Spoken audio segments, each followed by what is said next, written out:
بسم اللہ الرحمن الرحیم۔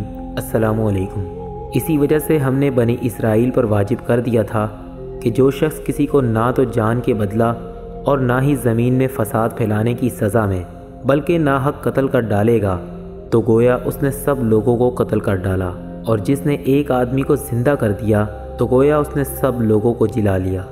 اور جس جان کا مارنا اللہ تعالیٰ نے حرام کیا ہے اسے قتل نہ کرنا مگر جائز طور پر، اور جو شخص ناحق مارا جائے تو ہم نے اس کے وارث کو قاتل پر قصاص کا اختیار دیا ہے۔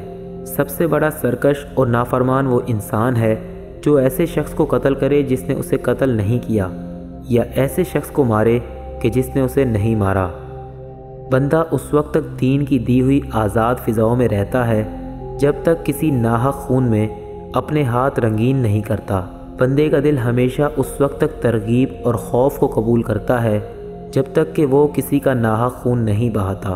پھر جب وہ کسی کا ناحق خون بہاتا ہے تو اس کا دل الٹا ہو جاتا ہے، اور گناہ کی وجہ سے اس کی رنگت ایسی سیاہ ہو جاتی ہے جیسے کالی تارکول ہوتی ہے۔